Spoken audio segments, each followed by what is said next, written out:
Well, hello everyone, and welcome to today's IMI virtual conference.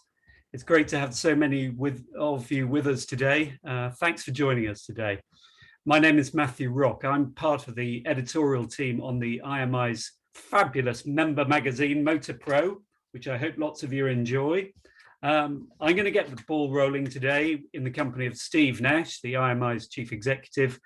And then over the next couple of hours, you'll be handed over to a group of experts and fascinating commentators for some really interesting conversation. It's also important that we will encourage you to participate. So put in your questions and comments and any topics that you'd like to raise. And then I'll be back at the end of the session for a panel discussion with some really interesting guests. I suppose fundamentally, we've got two big items on the agenda today. Item one, what are the big changes in the automotive sector that we all need to understand? Item two, what should each of us be doing as individuals to step up to those challenges? So I hope that's food for thought for you for now. Before we get stuck in, a bit of housekeeping. And you know, a lot of this will be familiar really, but just to let you know, this conference will be recorded and sent out to you afterwards within a week. On that, I would say please share it, you know, share some of the snippets, share the sessions that you feel are that you've got something out of. Share them with your colleagues, team members, apprentices in your organization, importantly. So you'll be getting that.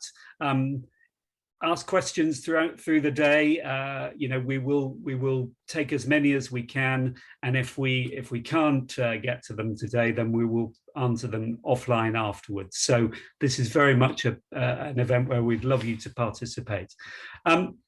And then there are lots of useful resources and downloads that you can make use of. They're on the left-hand side of your screen. In fact, you'll find in there the results of the recent EV Revolution Interrupted report that we ran in Motor Pro. So if you haven't caught up with that already, then that's a really interesting piece of work for you to digest. So I think that's all. The use social media, encourage you to do that as well, at @the_IMI on Twitter, post things up on LinkedIn, you know, use whatever platform suits you best. So I hope that sets us up for the day with the housekeeping, and now we'll move on to the meat of the discussion. As I said, I'm with Steve Nash today, and Steve is Chief Executive of the Institute of the Motor Industry. And we thought it would be helpful for you if we briefly went back to some of the fundamentals together. So Steve, great to have you with us. The IMI was founded in 1920 at a time of rapid technical, economic and social change. You just celebrated your centenary year. What, in your view, is the IMI for in 2021? Well, listen, we were set up, as you rightly say, roughly 100 years ago, at a time of huge change. Well, the industry was, as we know it today, was coming into existence. And our role back then was to establish professional standards for that industry to be built on. A lot of that focus was around management and leadership back then, because that's where you have to start. But, you know, our purpose has never changed, but our relevance has never been greater. I think that what we see today, I mean, it was one thing to actually establish standards in an industry that didn't have any. It's another thing to take to be engaged in an industry which is making a very sharp turn in a number of different directions. I think that's more challenging for the industry in a lot of ways. And it's really important that we are there and playing our part and helping people to actually accommodate the changes that are coming at them thick and fast. Great stuff. Thank you, Steve. I'd like to move on and talk a little bit about members' concerns in 2021. You recently did a survey of members where you asked them about their challenges. I just wonder whether you could try and explain those in a nutshell. What are IMI members concerned about right now? And specifically, how can the IMI help? Yeah. Well, I mean, look, actually, what you see there on the screen is pretty much what I was just talking about, wasn't it? There's a lot of concern about what is going on in the industry. We've got the whole ACES piece, the autonomous, connected, electric, shared mobility piece. We've got a lot of talk around possibly a different distribution model, changes from the franchising system to potentially something different, which we'll talk about later. I think a lot of it is around information and perspective. Look, let's put some sort of simple facts on the table. Anybody who thinks that electric isn't the future is probably misguided, because if you look at the product plans of all of the manufacturers, and that's my background, isn't it? Product cycles are about 7 years long. They're baking this stuff into the future, so that is predetermined. We're on a set of rails now around that. Yeah, there may be other technologies like hydrogen and so on that come in, but this is where our future is, and the other new technologies too. But look, there's 35 million plus cars on the road at the moment, or vehicles. Actually, there's nearly 40 million vehicles, but 35 million vans and cars on the road. They aren't going to disappear in 2030. They aren't going to disappear in any time soon after that. So people are kind of wanting to understand what they need to be doing, or what, are they going to have work in the future? What's going to come out of electric cars? Is there going to be enough work to do from electric cars? The reality is, actually, mechanical work has been dropping back for a long time, for as long as I can remember. These cars that we're talking about, yes, they're not as mechanical, but they are still very, very complicated. A plethora of automated systems on them. They're going to be very, very highly connected. So there'll be stuff to do on them. But the core thing is that people, look, what you don't want to be is, I used it in one of our discussions the other day. You don't want to be caught as a steam train engineer when everything goes diesel, do you? So we are here to help people make that transition. We've got an enormous amount of resources available, and so if people have got the will and the motivation to make those changes and to assimilate those new skills, we've got an enormous number of answers there to help them. So I think, first of all, it's about putting the thing in perspective a little bit. You aren't going to be doing a totally different job tomorrow, but the world is changing and you have to change with it. The talent piece is an interesting one, because we're doing a lot of work around that. Matthew, and I think a lot of people watching will know that we're doing a big piece around diversity and inclusion at the moment. That's an absolute necessity, because the reality is the workforce is, the CBI, the Confederation of British Industry, published a piece of information that said 75% of all businesses are saying that they believe their competitiveness is being harmed by the lack of people. And we can see that in our own industry. It's not just about the lack of lorry drivers and what have you, which we all know about. It's across the whole piece. And unless we're actually, taking steps to be much more open to many more people. Look, it's exciting. Change. If you aren't scared of it, you can be excited by it. We've got new and emerging opportunities in our sector. And we can be, and we should be, a very attractive sector.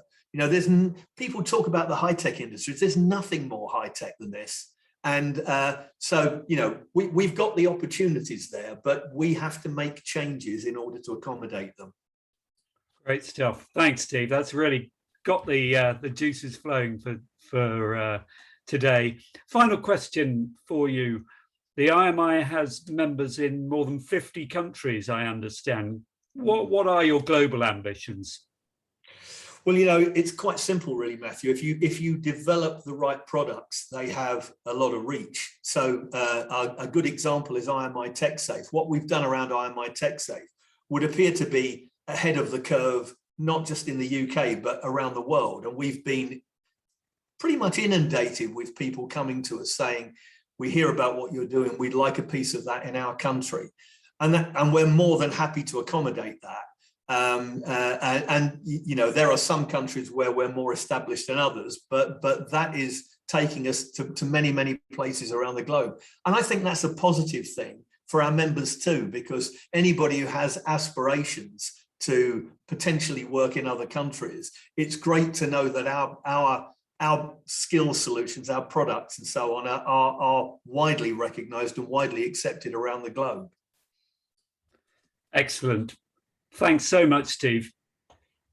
So I think we've really set ourselves up for the day today.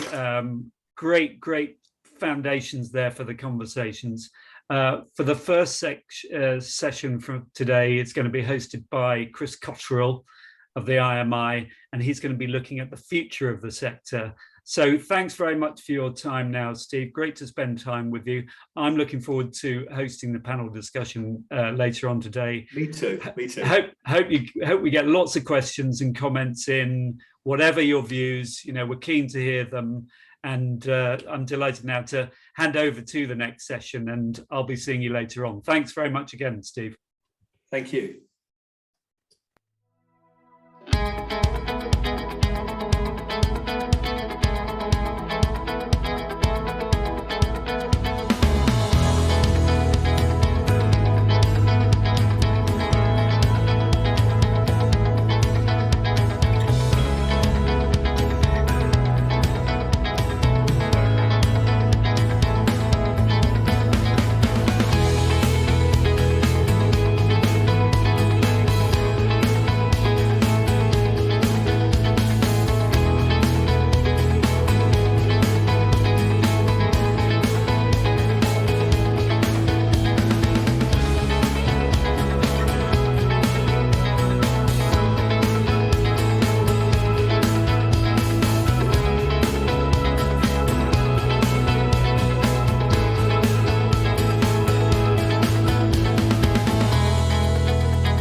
Good afternoon, everybody, and welcome to session 2 of this afternoon's virtual conference. My name is Chris Cotterill, and I'm the UK Business Development Manager at the IMI. And I'm joined by 3 other experts for this session. Steve Schofield, who's Head of Business Development at the IMI. We've also got Aaron Sims, who's the Chief Engineer at Jaguar Land Rover for Connected Car Data, Fleet and Business Opportunities. And finally, we have Elliot Smith, who is the owner, director, and one of the technical trainers at Promoto, who are an independent training provider and IMI approved centre. So we've got approximately 25 minutes for this session this afternoon. We've got an awful lot of content to cover, including questions and answers at the end. So please feel free to use the Ask Question functionality that you can see within the platform, just to the right-hand side of the screen at the main stage area. And we'll get through as many of your questions as we can at the end. So I'm going to hand over now to Steve and Aaron, who's going to talk you through the transition from automotive to mobility. Steve, over to you. Thanks, Chris. That's really helpful. Okay, so our collective challenge as a sector is this transition to the mobility sector. And if you haven't heard this acronym before, then it's one worth remembering, ACES, as we call it. So autonomous, connected, electric, and mobility as a service. So we're just going to take you through a few pieces here so we can see what the shift in the sector looks like. So on top of pandemic, on top of Brexit, the sector's dealing with all of this as well. So it's a very exciting time for the sector, but also a challenging time from a skills perspective that you'll find out from today's sessions. So if I may start with autonomous. Today, autonomous really means ADAS and the safety critical element of recalibration of ADAS. So our technicians today are upskilling towards that, and many of them are already qualified, but we've got some way to go. But tomorrow, autonomous machines will be something totally different. So we have 5 levels of autonomy, and we're on the journey. And there is no doubt that the inner city shift will happen first. So autonomous vehicles running through our cities. We've already got buses being tested, micro mobility being tested. So that's going to happen fairly quickly. In addition to that, the Law Society, on behalf of the UK government and devolved nations, is looking at a complete new framework, a legal framework, so we can understand how autonomous is going to work. So significant shift in that regard. If I could now invite Aaron Sims just to give us some insights into the vehicle connected world. Thank you, Aaron. Hi, good afternoon, everyone. So yeah, I guess connected vehicles have been changing for a little while now. So I guess various different manufacturers are at different stages on their connected roadmap. But effectively, it started really around kind of e-call services. So, you know, in the event of an accident, you can gain blue light services as quickly as possible to a location that is understood in terms of GPS, etc. And effectively, that was homologated or came into homologation or type approval on vehicles back in April 2018. And since then, I guess all vehicle manufacturers have been looking at ways of, you know, kind of using that technology for the benefit of other items. So we've got, you know, new data sets coming off vehicles, which allows for things like connected diagnostics. So remote access to the vehicle to predict and potentially fix vehicles remotely through over-the-air updates. We've also got a wider ecosystem starting to kind of appear around the vehicle. So things like voice activation as well. So things like Alexa, being able to interact with the vehicle through voice. And you can see how the ecosystem is going to kind of grow within that connected space over a period of time. So, you know, you'll be able to understand how much battery range you've got in your vehicle, ask for routes to be set up in your satellite navigation so you can get there. And of course, as we get onto more electrified journeys, actually maybe even looking at stops off on the way of a route to recharge, etc. But of course, all of that is kind of sits around that is really important around things like cybersecurity, consent of the data and where that goes. So there's a fundamental shift within the technology, but also actually within kind of the mindsets of people as they start interacting a lot more with connected vehicles. Thanks, Aaron. That's really helpful. So just to continue the theme, if I may, electric vehicle is here to stay. We can see the government push with the green agenda right across the world, and also the low carbon or zero carbon ambition of the UK government and devolved nations. So the powertrain will be here for a long time, no matter what the power source might be. So even when we get to hydrogen fuel as a power source, battery and electric will still remain. So it's here now, and you'll hear in a moment about how big a shift that is. Battery technology is moving forward at a rapid pace. We know the consumer's worried about range anxiety, but we know that's going to go away largely in the very near future. And again, hydrogen fuel cell will feature, we're sure. Certainly, we know the Scottish Government are looking really heavily at hydrogen at the moment for the heavy vehicle truck sector and looking at the infrastructure to make that work. So all of these things are coming. And what that really means is a difference in the maintenance and repair. So from a skills perspective, we've got a massive shift in that technology. And whilst we shouldn't fear electric, as we shouldn't fear petrol, there are some dangers with it. So it's really important that we grip the skills side of electric. And then the mobility as a service, new ways of purchasing mobility. We've already seen the whole world digitalizing. We've seen the transition started already with the retail sector. So we've got dealers looking at agency models with the vehicle manufacturers. We've got vehicle manufacturers much more connected to the downstream customer. So we've got all of that transition as well. So it's not just the three technical elements that you see on the left, but it's also how we go about retailing vehicles, what we do around mobility. We know youngsters want to buy mobility at the point they need it. They're less worried about car ownership. So all of that is happening today. In addition to that, we have new market entrants coming on stream all the time. So all of these things are both exciting, but a challenge for our sector, because we have to really morph into this new mobility sector and take all of these elements in our stride. Change is coming and it will keep coming. So that's the message here. Thanks, Chris. So what's it look like today? You can see from the vehicle sales, diesel massively down, as is petrol. And we're seeing that the uplift come from hybrids and full battery vehicles. So if we just look at the column under the percentage change in the middle of the second diagram there, you can see the percentage change. Diesel down 34%.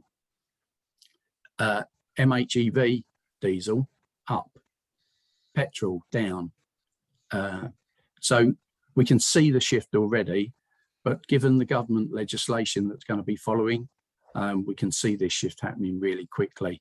And that all has a really big impact on people, skills, and jobs in the sector. Thanks, Chris. So thank you, Steve and Aaron. I suppose the big question is, what does all this change mean for people in our sector? Steve's already alluded to the fact that skills provision and training is going to be crucial. So I thought I'd set this scene by really showing the size of job opportunity and employment within retail and manufacturing in our sector. So retail alone, automotive retail, so this is everything outside the factory gates and all the different subsectors that exist to support retail. There's around 682,000 jobs, with a further 163,000 existing within the factory gates, within the manufacturing environment. Those two added together means that we've got around 846,000 jobs, employed people working in our sector. And every single one of those jobs will be affected to some degree by the change that's just being outlined. And if we major on electric vehicle for 1 second, what this data set is showing us is number of job postings in the UK. This isn't international, this is just purely from a UK perspective, but the trend will be there in all nations. It shows the number of technician job postings where EV skills have been requested as a prerequisite for the applicants. And this data set goes back to January 2016 all the way through to January of this year. And you can see that although it did fluctuate, there's been an upward trend overall. We can clearly see the impact of COVID with the dip that we've just had, but post that, the final half of last year saw an enormous increase a very steep increase, steep curve in job postings requesting electric vehicle skills, and that trend is set to continue. And if we look at automotive jobs in the sector over time, we can see all the jobs from 2010 up to 2020, so that's actual data, and then the prediction for 2020 up to 2010, so that the current decade that we're in now, the prediction is that the sector will increase by another 6% in total of number of jobs. So that's another 55,000 new jobs will be created to service the needs of this emerging sector. So that's an awful lot of new people into the sector, as well as upskilling of people who are already employed within the sector. So there's a significant amount of work to do. And 5% of that 6% rise is set between now and 2025. So there's an awful lot of opportunity out there. I know we've got some sessions later on about careers and bringing talent into the sector, which is clearly an important thing. But what does it mean in terms of skills gaps? So again, measuring on electric vehicle. So this is a recent set of data that our research team produced for us. And what it shows is the point at which we'll effectively have saturation, where we've got the right amount of people for the right amount of electric vehicles, and then after that there will be a gap in skills provision. So we can see the blue line is qualified technicians to date, the solid blue line, and then the dotted blue line is if we train at the same rate we are today, how many people will train over time, and the green line is the minimum amount of technicians required to service the infrastructure of electric vehicles that we'll have within the UK. So you can see that by 2030, if nothing changes, then we'll have a gap of just under 36,000 technicians by 2030. So it's a real concern, but there are some proactive things that are being done to try and highlight this to government.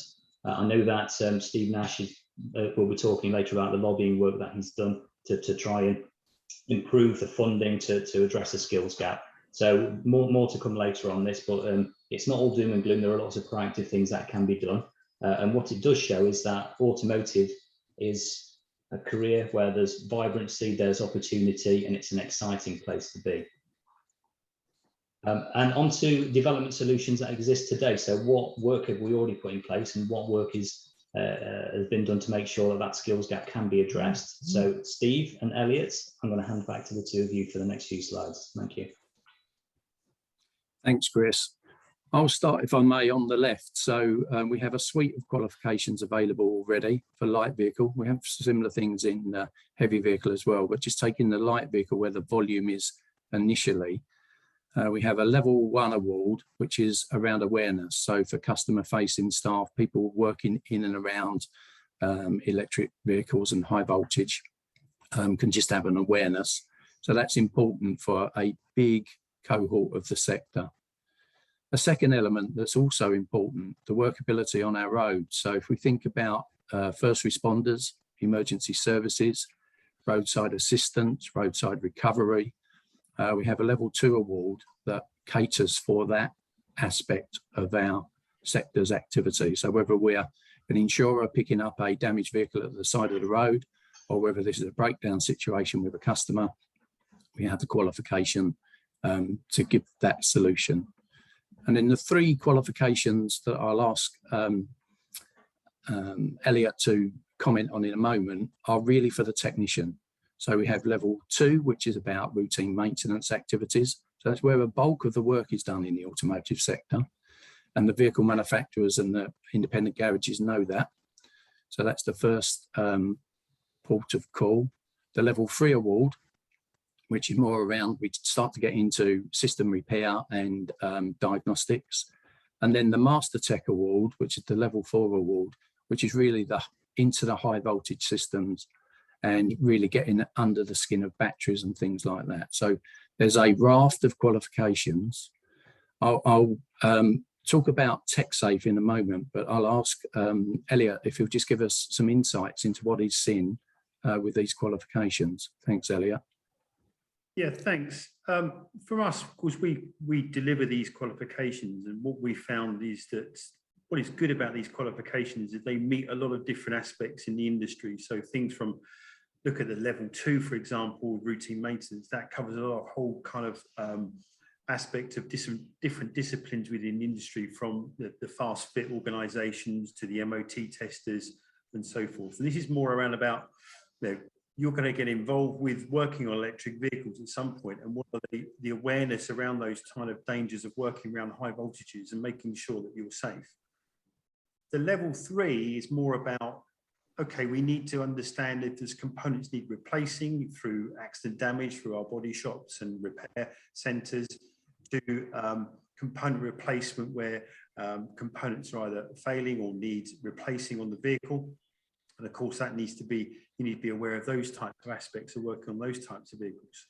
And what we're seeing more and more is that once some of our candidates are going through the level 2 and level 3, is they're now asking questions about, well, look, if the car goes wrong or it doesn't work, how do I diagnose it? And this needs a whole new suite of technical skills and expertise, because electricity traditionally is not kind of the best sort of skill that technicians have had in the past. So a good electrical understanding is required. And of course, diagnosing components and high voltage systems can be extremely dangerous, but of course, you need to get it right so that you make sure that the repair is effective and it's not going to damage anything else on the vehicle. So we're seeing over the last 10, 11 years of delivering these courses or these qualifications, we've seen a massive transition from level 2s to level 3s, and now we're doing level 4s almost in equal amounts as far as that's concerned. So the demand is there, but we're really only scratching the surface. So, but what we found over time is that these qualifications have stood the test of time, and they can fit different aspects within the industry as far as disciplines are concerned, whether you're a maintenance technician, you're a repair technician, or even a diagnostic master technician. There is a level that's going to meet your requirements for your level of work and expertise in the industry. Thanks, Elliot. That's really helpful. Just before we move off of this slide, you'll see the Techsafe logo sitting underneath 3 of those qualifications, and that's because they are the entry route into the IMI professional register and gaining Techsafe recognition, which from an employer's perspective has to be your first point of making sure you meet your corporate responsibility. And from a technician's perspective, it's great to have that solid industry recognition. Thanks, Chris. So the Techsafe process that sits sort of behind and wraps around those qualifications has to be effective for the sector. So the model that's been designed is to first identify the gap. No one wants to train for training's sake. So identifying the gap helps the training provider provide relevant and cost-effective solutions. So the technician's happy because it's all relevant, it's all new, and from the employer perspective, it's cost-effective.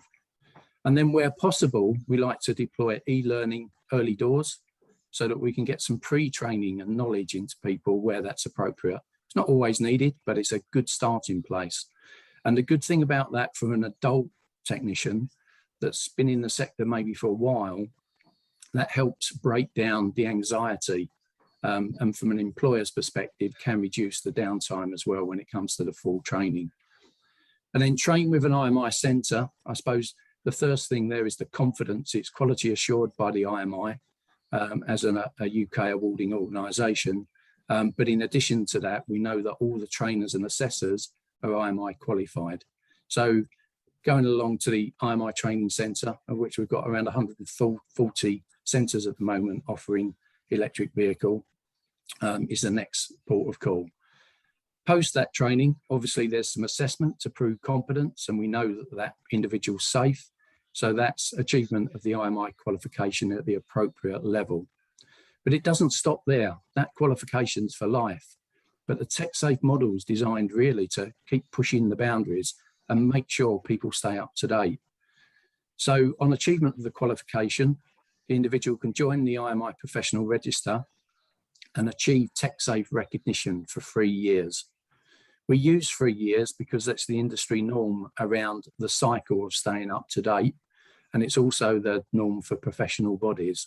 So it's well tested at the 3-year cycle. So how do you stay Techsafe recognised? Well, then the 6th part of the model is about CPD. And you can do that in many different ways. So the industry has told us that we need around 30 guided learning hours or sort of CPD credits in a given 3-year period. And you can do that at an IMI approved centre if they're approved for the CPD solution, or maybe via e-learning where we can find the appropriate solutions for that particular technician and level. So that gives you a flavour of the process, and it's cyclical really. That Techsafe CPD model goes round and round. So as you achieve your first 3 years, you then engage for the next 3 years so that you can stay up to date. Thank you. Thank you, Steve.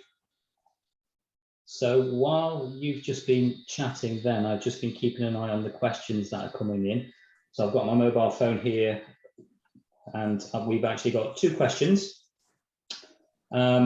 So the first one says, thanks for sharing an overview of the paradigm shift change that's impacting our sector. I think we all agree that the technology is here, but is the adoption of that technology more constrained by our mindset as a customer, a consumer, and our ability to explore these new opportunities? Do you agree? So I suppose it's, are people a little unwilling to adopt new technology, and are they clinging on to the past, or are we seeing a customer shift towards adoption of these new technologies? What are your thoughts, panel? So I guess I'm happy to kind of lead on that one. So I think it depends on the technology and the, I guess, the customer output. So when you start looking at kind of connected stuff, what the industry has seen is quite a high uptake of things like apps, so connected apps to the vehicle.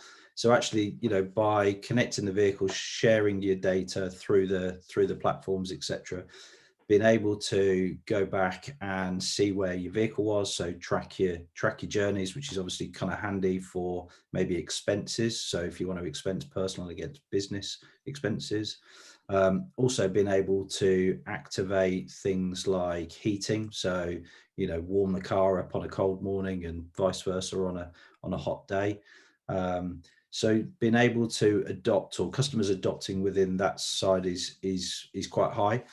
I think where we're seeing now is these new use cases of using the data elsewhere, and I think we're on a roadmap around actually if there's value in it for the customer around sharing the data and having those connected experiences, then they're quite happy to adopt it, as opposed to literally just taking the data off the car and sharing it with someone else. So I think where there's an outcome, a clear benefit for the customer, then there seems to be a high uptake. I think just to build on Aaron's comments, there's also an element here about the younger generations that are already playing in this space and expect it as the norm. So I think there's the generation thing as well as us with higher mileage on the clock exit the space. I think the youngsters will be expecting it as well. Great, thanks, gents. Second question is, I'm new to the motor industry. My job is in IT. Do you have a recommendation of some structured learning materials that would help me to become more familiar with the automotive industry so that I'm better placed when talking to customers? So, Elliot, what would you recommend for somebody new to the motor industry in terms of training? It's a difficult one because IT is specialised. Of course, we're seeing a lot of diagnostics coming into vehicle systems, and we find that whilst technicians grasp it really well as far as accessing data onto vehicle systems, I think from a learning point of view, probably the best place to is contact probably one of the IMI centres, one of the centres in the country, and have a one-to-one conversation and see if there's some courses that they provide that can give you a little bit of an understanding into what kind of data, what kind of formats of computer-orientated devices are used to look at how a vehicle system operates, access to components electronically as far as that's concerned. So it's a difficult one to answer because you need to understand where your IT career is and what kind of background you have, and what is the gap between understanding how a vehicle system, and to a certain extent, yes, IT is relevant to automotive without a doubt, because vehicle systems require it to, but it's a valid point. The best thing to do is probably pick up the phone or contact one of our IMI approved centres, have a conversation with them direct, and see solutions that they can probably bespoke or have on the shelf for you. Does that help at all? Wonderful. Yeah, thank you, Elliot. And I'm just going to ask one more, and Steve, if you can answer this really quickly because we need to wrap up. Can the Techsafe model be applied to other disciplines and job roles, i.e. panel, paint, MET, vehicle damage assessor? Yeah, I think we're actually steered with the Techsafe model by an industry group that's close to 80 businesses strong now. And already, although we've majored on electric vehicle today, ADAS fits in the Techsafe model because it's safety critical. We're looking at hydrogen and high pressure gases, it's safety critical. So other job functions will be covered in different ways. So the glazing sector, for instance, it's critical that they absolutely understand ADAS today and how those vehicle systems evolve in the future. So the answer is yes, Chris. Even when it comes to accident repair, who knows, welding might end up Techsafe at one point, because joining of exotic materials is different to it used to be 20 years ago, and it's safety critical. So the answer is absolutely yes, and we'll be working with the sector advisory group just to identify those areas. Fabulous. Well, I think we'll draw this session to a close there. Thank you so much, Elliot, Aaron and Steve. I hope that the delegates have taken something from this session. Thank you so much for listening. Thank you. Take care. Thank you.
I'm Jo Hollingdale, the Careers Manager here at the IMI, and I'm joined today by Gemma Edwards, who's the National Careers Manager from Autotech Academy.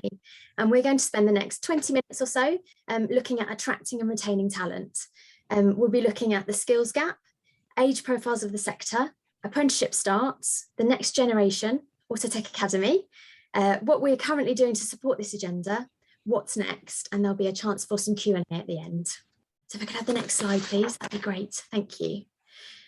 So with low apprenticeship starts in 2020 due to the pandemic, an ageing workforce and competing against other professions in schools, such as becoming an influencer, we're headed for the perfect storm.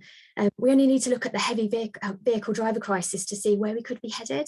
Another example was in July, when driving instructor was the highest vacancy advertised across the UK due to retirement and change of jobs over the last year and a half. If I could have the next slide, please. So what's the actual situation in the UK currently? Our research manager, Emma Carrigy, has collated the statistics that you can see here and also in the Automotive baseline reports available on the IMI website in the research area. So the highlights of these reports is that 38% of our workforce are aged under 35 and 18% is over the age of 55. The subsector with the youngest profile is in the manufacture of motorcycles, where 48% of the subsector is under 35 years old. The sale of other motor vehicles has the oldest profile, with 26% of that sector being over 55 years of age. To see where your business stands, take a look at the full report later. The next slide, please, Georgia. Thank you. So in the most recent quarter, so that's February to April 2021, general apprenticeship starts levels are now at or near post-pandemic levels. But this is not the case for automotive apprenticeship starts, which continue to appear to be more adversely affected. So automotive apprenticeship starts year to date are 8,198. And in April were 221, which was the first month where the stats were higher than 2020. But month on month, automotive apprenticeship stats are half of what they were in 2018 and 19. Comparing subject areas, automotive apprenticeship starts have seen the fourth largest fall, with only manufacturing, sport and leisure, and arts and crafts with larger falls. 71% of all automotive apprenticeships are at an advanced level. And only a third of automotive apprenticeships have been levy funded in 2020-21 to date, in comparison to all apprenticeships, which is 60% were levy funded. Automotive apprenticeships have also fallen from 2018-19 from 44% to 33%. Vehicle maintenance and repair, vehicle body and paint operations, and vehicle parts operations saw declines almost 100% compared to the same last year. Again, all of this information can be found on our research pages. Can I have the next slide, please? Thank you. So next up, we're going to take a look at how you can make your business stand out and appeal to Gen Z. Next slide, please, Georgia. Thank you. So who are Gen Z? So Generation Z, Gen Z, iGen or Centennials, refers to the generation that was born between 1997 and 2012. So they're roughly aged between 9 to 24, and they follow millennials. And this generation has been raised on the internet and social media, with some of the oldest finishing college by 2020 and entering the workforce. So what you really need to know about this group is that environmental is a big issue with them. So Gen Z are acutely aware of the effects of the warming planet, and Gen Zers are now pursuing career paths centred on addressing the climate crisis, more so than any other generation. 76% of Gen Z said addressing the climate crisis is one of their biggest social concerns, and 37% said that it was a top concern. 32% of Gen Z have already taken at least one major environmental related action in the last year, such as donating, volunteering, attending a rally, or contacting an elected official, in comparison to 23% of Gen X and 21% of baby boomers reportedly partaking in such actions such as last year. So some top tips as to how to appeal to these people. Some top tips to make you stand out above everyone else is to have that hook. So appeal to their head with problem-solving opportunities, appeal to their hearts with climate change and making the UK a safer and greener place to live, and their pockets with salary, progression and training opportunities. Make it really snappy as well. This generation have a very short attention span, so make it memorable and to the point, and then show them where they can go to find out more information. So I'm now going to hand over to Gemma, who's going to talk to you about how Autotech Academy are creating positive destinations for students and supporting a retention and progression of students into the industry. Thanks, Jo. So for those of you who haven't heard of Autotech Academy previously, it's an innovative solution that solves your long-term skills shortage problem. We're very much pro apprenticeships and believe that's a great way into the industry. But there's also another option out there. So we look at college students that have gone through, they've spent 2-3 years at college, they've qualified on paper, they've got their IMI level 3 qualification, but they're struggling to get out into our industry. And when we've got a skills shortage, it's a bit crazy that we've got all these students out there that are qualified that just can't break into the industry. So we're offering a kind of try before you buy solution by taking an academy intern, a fully qualified student, take them for 3 to 12 months. So at the end of that internship, they end up fully qualified, brand loyal, and a trained employee. So how do we do it? Basically, we're looking at building your talent pipeline through internships. So we work really closely with FE colleges, looking at those students that have completed their level 3s and haven't been successful at getting a job within the automotive industry. We're finding these students are ending up in Sainsbury's and McDonald's, you know, not where we want them to do as their final destination for a career choice. So what we do is we interview these candidates, we pre-vet them for you, and then we basically ask you to do an interview with them and to take them on as an intern. We provide all of our interns with a full toolkit, safety wear and uniform. We'll also offer them additional training, especially in electric and hybrid vehicle training, so that they can be your electric and vehicle technicians of the future. We can also access manufacturer training programs, support things such as Bosch, Michelin and Continental. We support our interns throughout the process of their internship, monitor them and make sure that they do end up as successful technicians with yourselves. We'll also offer additional training that will be complementary to your workshop environment. Next slide, please, Georgia. How does this benefit your business? Well, you'll end up with a fully qualified, brand loyal, appropriately trained workshop member. In just 6 months, we really think these guys will actually become a return on investment to you within 6 to 8 weeks of them being within the workshop and having that mentor from a fully qualified technician of your choice. It's a try before you buy. So as we said, it's a 6-month contract. You can decide whether you employ the intern at the end of it. But it really is a chance to grow your own, immerse them within your brand, within your culture, and train them as you'd want them to work within your workshop. For us, it is a very niche sector, but as I said, we've got all these level 3 the industry, they've gone through their college course, and they're just waiting for that final commitment from us to them on and grow their career. Thank you. Fantastic, thank you, Gemma. So finally, we're going to have a look at what the IMI are currently doing to help attract and retain talent into the industry. So if we go to the next slide, that'd be great, thank you. So in 2020, the IMI careers team went virtual and adapted to undertake virtual school careers fairs and talks, partnering with organisations such as Amazing Apprenticeships and Spark, and we actually reached 6,000 young people in just 2 months. We created new resources to help in the form of parents packs, homeschooling support activities, and virtual work experience resources. Overall, we were able to support 900,000 young people and 36,000 influencers in motor careers messaging. With new partners, we created an API for apprenticeship vacancies, making it the place to be to find apprenticeship vacancies. And roughly we're having around 600 a month go on there. We've got new careers, education, information and advice and guidance partners, including the STEM Hub, Amazing Apprenticeships and the Times Educational Supplement. So we are proactively going to existing places where influencers are accessing information. Also showcasing talent. So in 2020, World Skills UK paused the competition cycle midway. However, the IMI felt that the right thing to do was to continue with a virtual competition to showcase the talent in the industry and give the apprentices and full-time students something really to look forward to.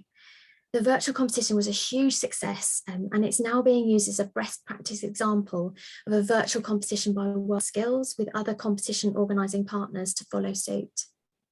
Now in 2021, the cycle is a hybrid of virtual and physical competition with a live final due to take place at Cardiff Vale College this November, which is really exciting. We've also been looking at perception. So the Diversity Task Force is undertaking a perception survey, which aims to understand young people's views of the industry when they make their careers decisions and ultimately show when we need to influence them. So we're undertaking this survey from infants right up to A-levels to see a really broad range. Another survey we're looking at is for influencers is also being undertaken, one for teachers and careers leaders and careers advisors, and also influencers in the form of parents, carers and guardians to understand their perceptions of the industry and how we can educate them on the opportunities available and see the industry as a really positive career destination. The next slide, please. So what's next? One more slide. Lovely. So this is where we need our IMI community support with 4 really simple steps to take to support our attraction and retention of talent agenda. So 1, retain. So use Autotech Academy to ensure a positive destination for full-time students. Disrupt. Become a 3-minute activist, record a short video of your top tips for success interviews, what skills your company are looking for, your career highlights or your success stories, why you chose automotive as a career, about your career journey and why someone should choose this industry to join over everything else, or even a short tour of your workplace. Because if you can't see it, you can't be it. We want you to inspire. So inspire the future of the industry. Go and speak at your local schools. Use our leaflets and our templates. We've got videos, we've got interactive games, we've got business enterprise activities. We've also got a 10-minute assembly plan to help you. So we've got all the resources to support you to do this. And then also to attract. So use that funding that's available out there. Use the levy or kickstart funding to hire new talent and help mend the skills gap. So thank you so much for listening. If there's we have a little bit of time for questions. I can see a couple on the screen. So one of them has said that this information has been useful and can we receive it after? Absolutely, we'll definitely send it over. And then we've got another one for you, Gemma, which is do Autotech do other less technical internships such as marketing, admin, product genius, that sort of thing? So yes, we started with the technician side because we realised there really was a gap there that needed to be filled. But yes, we are looking at parts, service advisor, front of house. So certainly it's not just the technical stuff. We are also branching into paint and body side of things. So for sure, any part of automotive that you're interested in or that you need people in, then definitely give us a call. We can discuss that with you. And how should they best get in touch with you, Gemma? What would be best? So you can go via our website, so autotechacademy.co.uk. You've got to contact us and you've got a live chat on there as well. So yeah, that's the best way. You can do an application form, our contact numbers are on there, and there's a lot. Oh dear, I think she's frozen, but I think it's the It's also, somebody said, can you remind me of where the research pages are, please? So they are on the main IMI website, and then you just click on research and there's loads on there. There's some phenomenal job profiles as well, which are really fascinating, that look at the top 10 skills that employers are looking for at the moment and the change over the last few years. So they're absolutely fascinating. So the research page is on the homepage of the IMI website. And to get any of the careers information, feel free to email me at careers@theimi.org.uk, or you can visit AutoCity, which is autocity.org.uk, for all of our careers resources on there too. But if you need any support in getting into schools or any information, then please do contact us. We're more than happy to help, both of us.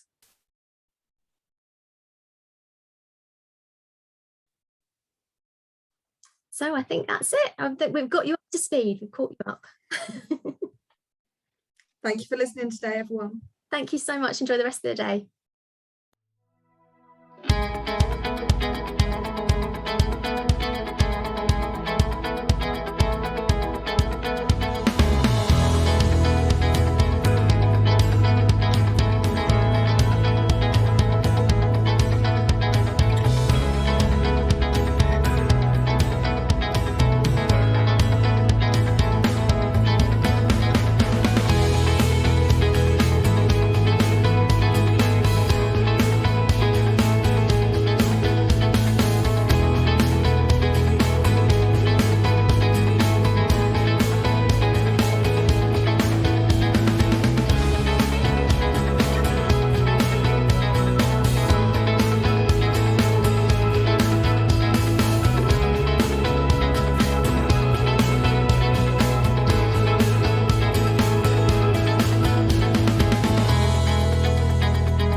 Hello and good Hi, everybody. You've got me back again, along with Mark Armitage, who a lot of you know, and of course our president, Jim Saker. Hi, Jim. Yeah. Hi. I think, Mark, you're going to you're working the slides, aren't you? So do you want to just say a few words by way of introduction? Thanks, Steve. Yeah, thanks, and nice to be here this afternoon. Myself, Steve, and Jim are going to run through a little bit around management and leadership and how that all of the changes and some of the things that you've already heard about are going to have an impact on that. So how do managers and leaders adapt and overcome this changing environment at the moment? So we're going to talk a little bit about that. We're also going to get into some key skills for managers and leaders, and then we've got some updates or some parts on there around the products and services that IMI currently offer to support people either currently in those roles or that are moving towards those types of roles. There are some useful links that are part of the session. They'll all come out as part of the pack. So please don't worry about that, and ask any questions that you may have along the way, please.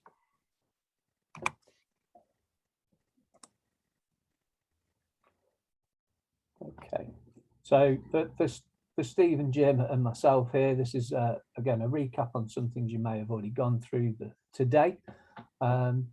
It's really about the manager and leader view or part to play in leading change, especially business recovery. We've gone through a very tough 18 months in some cases, and also digital engagement. I think it's never been as accelerated as it is right now with regards to how we engage with each other, hence the session that we're doing remotely today, but also how we engage with our customers and from an education perspective, how we engage with the learners and that sort of thing. So, really trying to get that awareness of how important it is for managers and leaders to drive some of this change forward. I think, Mark, I mean, it's an interesting point, and Jim, I mean, you might want to comment on this, but I mean, I said in the introduction actually that when we were talking about how we were set up 100 or 101 years ago, and that was about kind of putting professional standards in place for an emerging industry. And I said at the time, the focus back then was around management leadership, because that's where you have to start. You've got to get businesses up and running. It's important for people to understand that that's still very, very much a key part of our of what we do and our offer. I mean, we are the professional body for the whole of automotive, so not just the retail side, but manufacturing as well. And this is key, particularly at this time of great change. I mean, what's your perspective on that, Jim? I think it's one of those things, isn't it, that when you look at it, management has to be looking forward. And I was thinking through before we came on this session, a lot of people coming into the sector maybe come from school, and from a school background, management isn't taught in the schools in that sort of area. A bit of business studies, that type of thing, possibly. But it's only until you get to sort of graduate level and above that there is actually an actual input about management. And that becomes a real challenge for our sector, because a lot of people have come in and they're put in positions where they haven't had any management education. They haven't had any these analytical skills to look to the future and manage into the future. And therefore, from my point of view, it's very much to do with, people don't know what they don't know. Yeah. And therefore, it's a real, area of definite interest, but also priority for managers to understand what is happening in our industry, understanding the changing environment, and be able to lead their teams and their organizations forward within this new environment. And it's a very tough situation. I think, Jim, I mean, what you're referring to is the fact that, as we all know, I mean, I think historically our sector has worked on the basis of the best doer becomes the manager. Best technician becomes the foreman or the service manager, best salesperson becomes the sales manager. Very often that is a disaster, because the person's not been prepared for what they're taking on, and they might not be the best at being the manager. It's not always the best doer that becomes the best manager, but there are certainly very, very different skills required. That was always the case, but of course now, when we're dealing with all of the things we're talking about here, I mean, there's so much more on our plate, isn't there? I think automotive businesses are complicated enough. I mean, if you look at a decent sized main dealer, it's a whole bunch of businesses under one roof, isn't it? Yeah. All of which are quite diverse and different. And then you throw in the issues we're talking about, leading change, diversity and inclusion, which I've already touched on earlier, and has been discussed previously, and we can see how important that is. And then all of the changes to technology, mental health and well-being, which is something, let's be honest, just didn't figure on anyone's agenda, did it? Not too very long ago. You know, it just didn't come up. But now we know it's an absolutely key thing. So it is, none of this stuff is easy, is it? No, I think you're right, Stevie. I think it's, you know, when you look at, especially at the retailer level, the level of complexity now, it is enormous. And if I compared the skill set required for managing a Waitrose or, you know, an Asda store, by comparison, what's required to manage a retail dealership, it's a mindset, you know, massive change in skill set required, because you're managing, as you quite rightly say, a number of different businesses within that. Whereas the Waitrose and the Asda people are managing a system and a process. Okay, they may be struggling with supply at the moment, but so are we.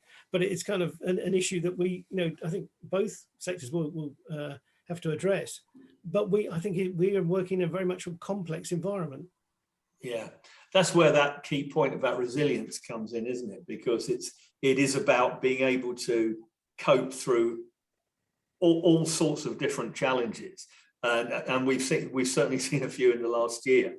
Are you seeing through Loughborough? I mean, have you seen a growth in the number of people looking to develop themselves at that higher level through the BSc and the MSc programs?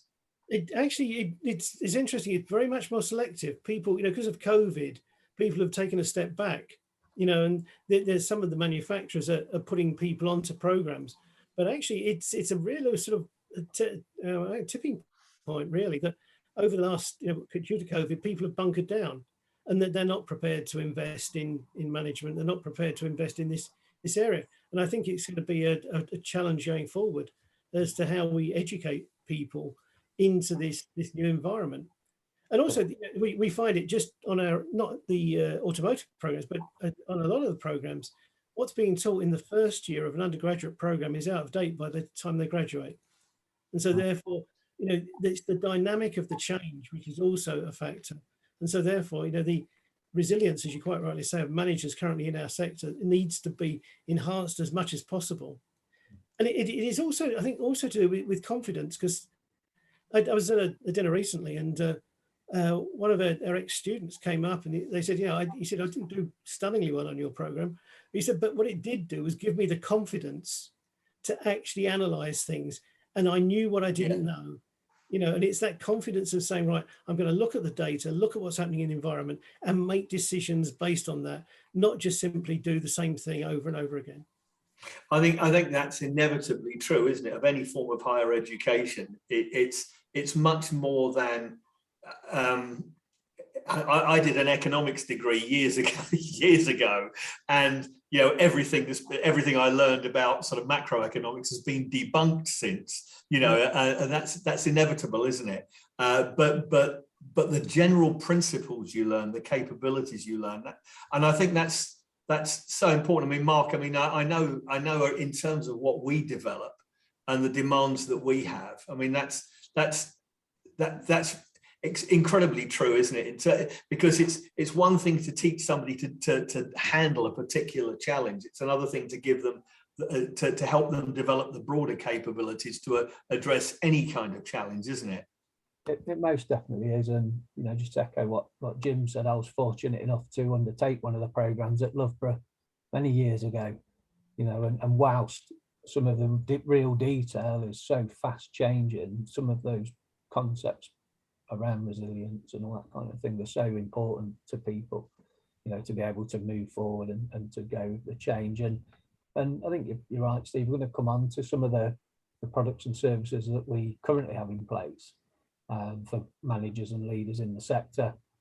And people often think IMI are there just to support technicians and technical staff. For sure, there's a lot of volume of those kind of activities that happen, but you know, we still have a wide ranging of offer to support managers and leaders in the sector. And you know, on that, I guess the key piece around management roles is there's so many different roles across the sector and new ones popping up all the time, you know, around cybersecurity and data and GDPR and all that kind of different roles that are coming through. But there's some core themes that always run through, and that's around the sort of level of manager that would expect to operate. So first line manager, really focusing on leading people and developing people, into middle managers that are delivering the operational requirements, and then to senior managers and directors, where the strategic planning and the direction of the business is so crucial, particularly taking on board all of the fast-paced change that's happening right now. You know, I think gone are the days you write a 5-year strategic plan and you put it on the shelf and you just deliver to that without reviewing it again. You know, you've got to have the ability to be flexible and evolve along as quickly as you possibly can. Yeah, 5-minute strategic plays is probably more appropriate, isn't it? I think as well, Mark, it's important to say, isn't it, that, I mean, it's not all about stuff that gets developed within your team under our roof, is it? I mean, we look outside as well, don't we, to you know, where best practices, and we engage with other organisations, and we recognise other management leadership solutions, don't we? And recognise and accredit other management leadership solutions. Yeah, we do, Steve. We do that across the globe, and it's great to see that there's a number of people that engage with us on this conference today, you know, that use those kind of products and services. And there's some of the key skills there that we've already spoke around, you know, but when we get into the detail of the things that are here to support, you know, this is a member conference. We've got a lot of members online, some fellow members online. You know, IMI membership's an evolving piece of work that we're trying to make sure we've got relevant and valuable support and content in place to help individuals in the sector to deal with change, to deal with the ever-changing landscape in the sector right now. Jim, do you think that the sort of key changes that we've seen in, I guess, over the last 20 years, let's say, let's not go back further than that, even though I definitely could. We saw a sort of, we've seen an evolution in our industry away from the managers at whatever level they're at being the experts in everything, didn't we? I mean, we moved from being an expert to managing experts, didn't we? And I think now, because as you've very eloquently described the complexity of the business, there's probably a higher call for emotional intelligence than IQ, isn't there? You know, Yeah, I think somebody described it very much, is that, you know, with the role of the web and the internet and the rest of it, you know, it's you've almost got a brain outside your body, and, you know, knowing where to find things is part of that, but also knowing then how to interact with people and understand how you bring that knowledge into play with different individuals, different people, so that you understand where people are coming from, especially when you're coming at the end of, you know, this kind of COVID scenario has impacted people in a range of different ways. And you've started to see it escalating now. It was in the press today. You know, there was a guy from one of the venture capitalists saying, oh, these people who want flexible working is because they're idle, they don't want to work so hard and all this sort of stuff. And you're going, hang on a minute, I think there's a bit of an issue here that you haven't addressed. You know, that we need to understand the people that we work with. We need to have the emotional intelligence to empathize with people, to put yourself in their position. And if you do that, you get far more out of people. But that is something which requires listening. And, you know, I'm in an industry which talks a lot. You know, what tends to happen with managers is that they tend to talk a lot. They tend to think they ought to be leading by actually sort of talking a lot and telling people what to do.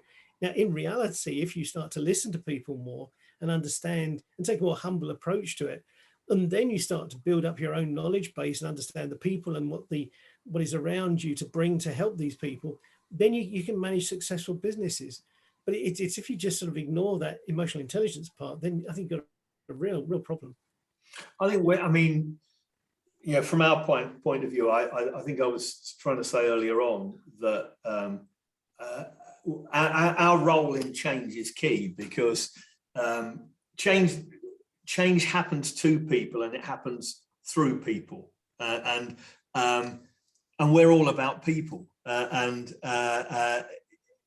equipping people with the skills and the tools that they need, and the recognition they need in order to develop themselves in whatever direction they want to go.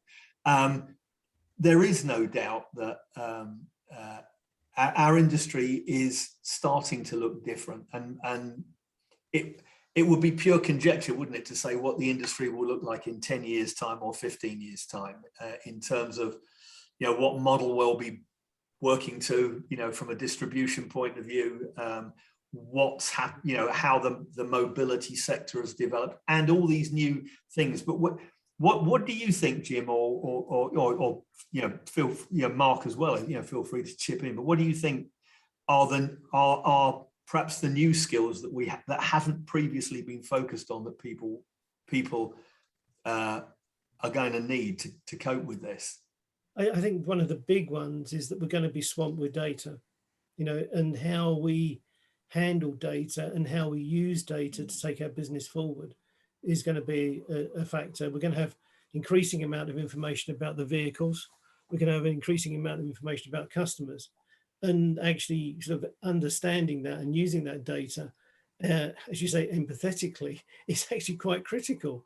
There are so many instances of the way in which you get treated inappropriately in our sector. I've written about an example I just recently. I'm a very old person, and I had my car serviced with a particular manufacturer. They sent me a teddy bear, and I'm going, I haven't even got grandkids, but what do I do with this teddy bear? Surely the data must show that there is an issue here.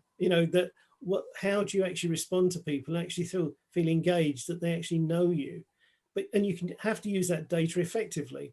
And it comes back to that, bringing the data you've got, that knowledge, that the stuff that you can bring to the party, and how do you use that using emotional intelligence to actually develop your people, but also engaging effectively with customers. Yeah, I'd agree with that, and also with how you engage with customers. Look how organisations have had to switch rather rapidly 18 months ago to a digital engagement solution, which may have been on their agenda in the past, but was kind of forced upon a lot of people. And that isn't just about businesses, it's about the consumer, the customer as well. And they're not always equipped to engage in that way. So it takes some perseverance and resilience and some trying and analysing of the data to do that. Now, I think it's also interesting that some of the bits that we're involved in, such as apprenticeships, we've seen some excellent take up in technical apprenticeships across the sector, but not as great volumes on the leadership and management side. Now, they're available for new entrants into the organisation, as well as existing members of staff where relevant. And there was, as an organisation, the IMI are investing in some of our staff through some of these routes at the moment. It's it's easy to wait until you've got someone in a manager position and then try and support them, but sometimes you have to start that journey beforehand to prepare them in the best possible way. It's interesting that there's we haven't have apprentices on our master's program, and it's actually quite difficult for a senior manager to then call themselves an apprentice. And it'd be interesting in the next session. I think Andy Tuberfield is joining us, and he actually became an apprentice. But he was a senior manager within Halfords, and it's a kind of the terminology. There's a kind of tension within it, but it comes back to what I was saying about humility. That actually understanding and listening to people actually makes a big difference, and so therefore, as a manager or a leader, actually listening and understanding what people are saying, and therefore understanding what's happening to the marketplace and the environment makes a big difference. So, being an apprentice, maybe actually we're all apprentices, and we are all still learning, and that should be something which we should have as a something as our purpose, and yeah, target. it's interesting, isn't it, Jim? Because what's in a name? I think it's very clear that the government's strategy, and I wouldn't disagree with it. There's quite a lot I do disagree with in terms of execution sometimes, but in terms of the broader aim, totally on board with the fact that they actually want apprenticeships to be seen differently. I mean, a much broader brand than they have been. We've always seen it as quite a low-level entry point, a start of your career thing. I'm actually delighted that within our own organisation, we've got quite a lot of people using the apprenticeship levy and what's available through the new apprenticeship standards to undertake, learning on all sorts of different levels and in all sorts of different sort of disciplines.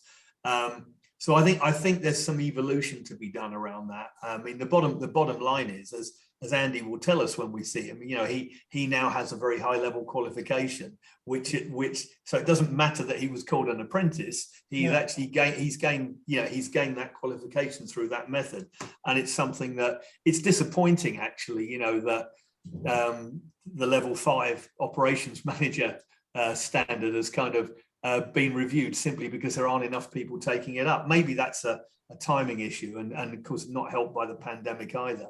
But I do think that the one thing that every one of us sort of has to buy into, and it doesn't really matter what you do, and it doesn't really matter what end of your career you're at, is the whole lifelong learning thing, isn't it? Yeah. The fact that you've got to keep gaining new skills. I know, Mark, for example, I mean, I know you've just gone through a broad ranging, along with colleagues, coaching program. It would be wrong if we as an organization, be highly hypocritical if we didn't walk the talk and actually invest heavily in our own people, and we do. But not everybody kind of, we are ultimately responsible for our own careers, aren't we? We're here to help in every way we can, but people, people have to be willing participants, and I think if they are, then actually there's a huge amount of opportunity out of change, isn't there? It certainly makes it a lot easier when people are engaged and actively driving their own professional development and subsequently their future career path. That doesn't mean that they're jumping between roles every 5 minutes, but maybe they're honing their skills for their existing role. And we have well, absolutely not, because lots of development can happen in the same role. I mean, I think that's where people often get confused, don't they? About it's always got to be some kind of linear progression, or else I'm not going anywhere, and that's not actually the case, is it? But sorry, let me. I know we're kind of running a little short on time, so I'll let you talk through the next slide. Well, that's okay, Steve. I think it's really useful to have this dialogue, especially to take the opportunity to tap into Jim's insight as well from a higher education, university and broader landscape perspective. But here in the UK, we have a wide range of level 3, 4 and 5 qualifications that are reasonably active. We have a number of centres that use these.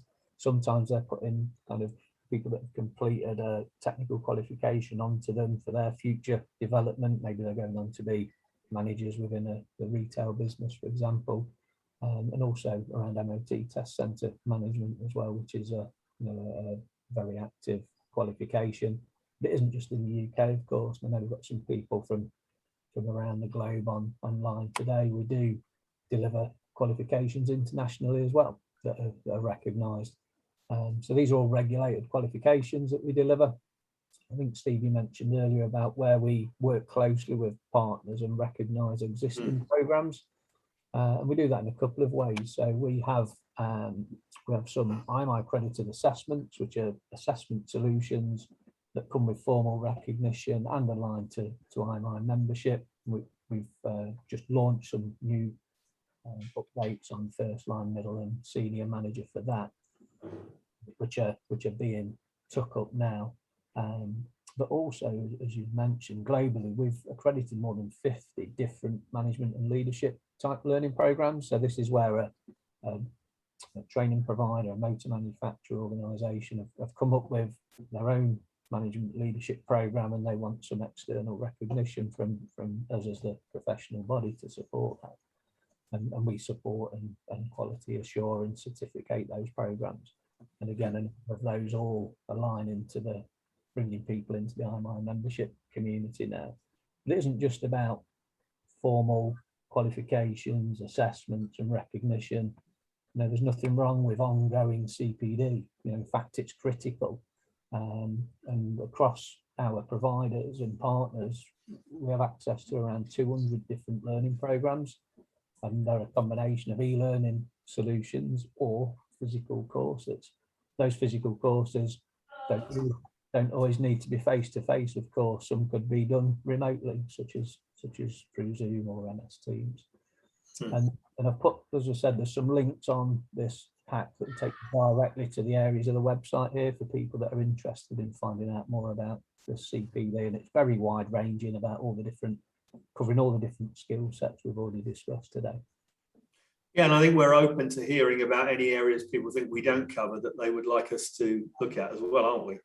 Constantly looking for input and feedback for where we need to go next. You know, digital sales and everywhere else that's been impacted in the sector right now is where we're looking to support more.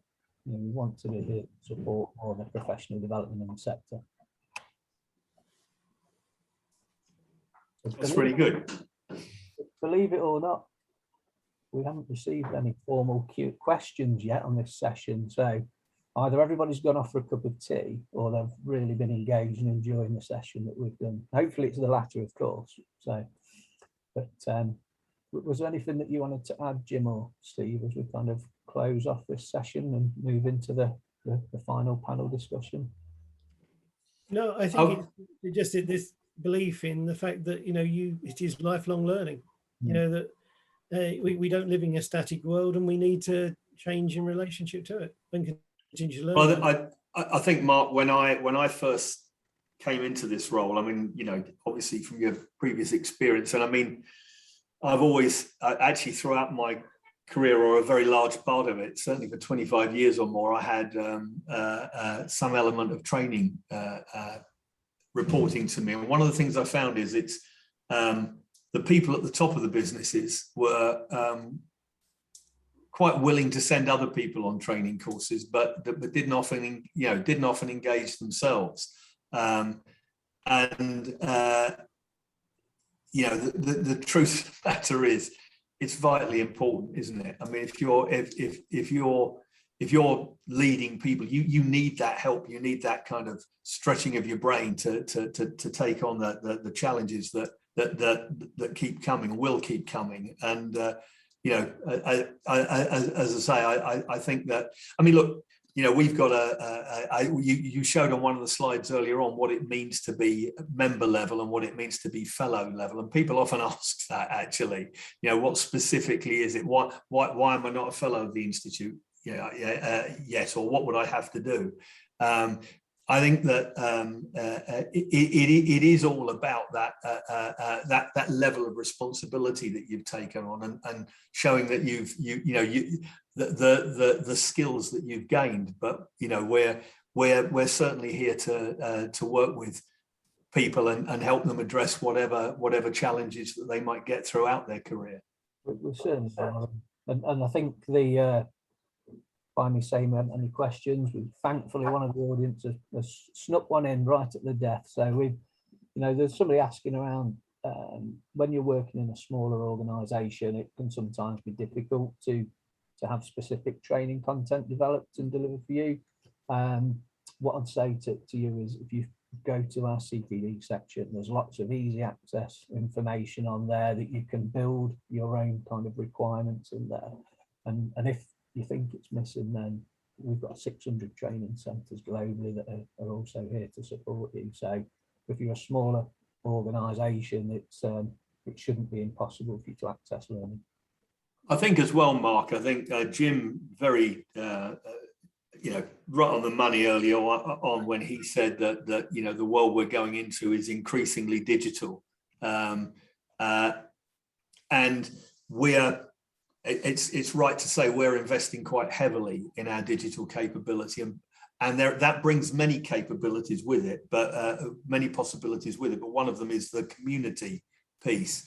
And I think that particularly for those people who have small businesses and can feel very isolated, we know that because we get that kind of feedback quite often from members.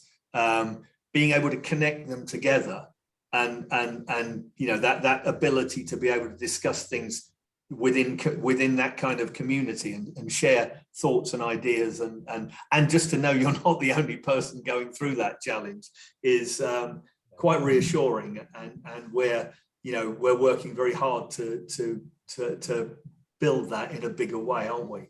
We are. That's a great point, Steve. And at that point, I guess we'll just say thank you to Jim and Steve, and thanks everyone for your participation. And we're going to move on now to the last session. It's been great spending some time with you today. Thank you. Thanks, Mark. Thanks, Jim. Thank you.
Great. Well, hello again, everyone. Good to see you all again. It's me again. I was back on at the beginning of the show, and I hope you've had a really interesting afternoon. Sounds like it's been great.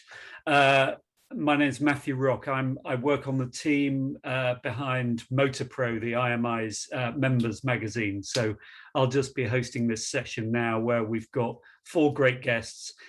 We're going to have a conversation which is called The Road to 2030. Obviously, the timescale, the government decided to accelerate the timescale for the transition to an electric car park on the UK's roads. And I suppose the question that flows from that is, do we all need to accelerate our personal and people development plans in sync with that? I think the answer is probably yes, but I thought we could explore that idea in the next session for about the next 25 minutes, half an hour. We've got a great panel of guests: Steve Nash, Chief Executive of the IMI, Jim Saker, President of the IMI. Great to see you again, Jim. Andy Turberfield, head of quality at Halfords. His personal tagline I saw earlier on is driven to succeed and deliver the plan. Like it, Andy. So, and last and definitely not least, in fact, quite the opposite, Jodie Williams from Sitner Group. And great to see you, Jodie. Welcome today. Thanks for having me. And I was going to start with you, Jodie, because you hold such an interesting role. You're new into it. You're new into the automotive sector, I believe. And so I thought it would be great to, and it feels to me, you're taking this role and your appointment feels to me like quite an interesting and almost like a landmark moment in a way. If I'm right, it's the first head of diversity and inclusion role at your level in the automotive sector. We all know the forces at play here and the need for the automotive sector to change. You know, let's face it, it doesn't have a great track record when it comes to diversity and inclusion. So I suppose, Jodie, tell us a little bit about yourself first and how you came to take the role, and then just what are you hoping to achieve? So I've been here I think I'm on 6-7 weeks now. And as you said, new to the automotive industry, and I've done diversity and inclusion forever, basically my entire career. It's my passion and my day job. So I've done it across the creative sector, spent 7 years at ITV, and then moved into energy and utilities, and then to transport, National Express, public transport, working closely with the DFT. So yeah, I've always kind of done D&I, and I'm really, really passionate about kind of creating more equitable spaces, both for customers and for colleagues. And I think the thing that excites me most is I think that just, I guess, being that at that point where it's the first for the sector is, I guess, such an amazing opportunity and a great place to start. The last role I was in, it was similar. It was the first time they'd had the role, somebody to really focus on it, and I really love being able to, I guess, affect change across an industry. And then in terms of the second part of the question, what I want. So I think there's like two aspects to it. In terms of me being a customer and just thinking about me as a customer, somebody that kind of drives and how I would like to see the sector, I'd love in the future to be able to walk into a dealership and see myself reflected and feel included and kind of see myself reflected at all levels and feel like I belong, and it not feel so kind of clinical and detached when I do enter a dealership. So historically, whenever I've ever been into kind of, I mean, I haven't ever been on my own, which is something I guess a lot of people might experience the same, but I would usually maybe drag my dad along with me. So yeah, I really want us to understand that everybody's different and that everybody's got different needs, and I want us to see that difference as actually a beautiful thing. And I think we're at a point in society where historically we've always said that we want to treat everybody the same, but everybody's not the same. We're not all the same. We all need different treatment. We all like to interact differently.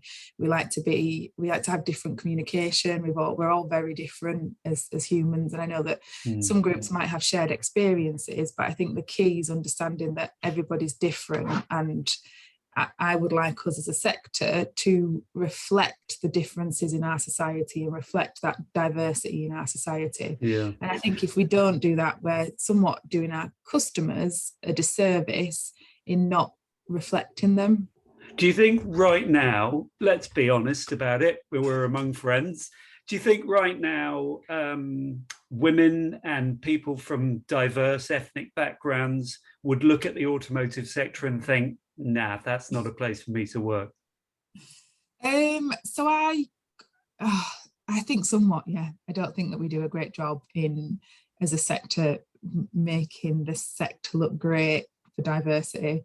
So when I was kind of moving over, I was having a lot of conversations, and people would bring that up, and it's kind of like a conversation that we would naturally have. But I think at the same time, it's an amazing time to join because there seems to be a real appetite for change. So whilst I think it may, whether it's consciously or subconsciously, because sometimes when you don't have representation, it's not always a conscious thing. Like you don't consciously look at a picture of an industry, or you see pictures of teams and boards, and you don't consciously have a thought that you don't see yourself reflected, therefore you don't engage. Sometimes it's a very subconscious thing. And I kind of think that we're at a stage of where everybody has a really good appetite for change. So I think it's an absolutely brilliant time to join. And I think sometimes the perception of the sector is not the reality of the sector whatsoever. And I think that we really need to get that reality through, because the perception of it is not the same as my experience anyway, but not the same as the reality. It's been a brilliant 6 weeks and everybody's been unbelievably welcoming. Fantastic. Well, look, Jodie, one more question for you now. I know you probably have got to leave us before the end of this session, so I want to, get as much out of you while we've got you with us, and it is great to have you with us. What is success going to look like for you? We've got to be realistic about timescales, but let's say 3 years out. What would you like to see having changed in your time?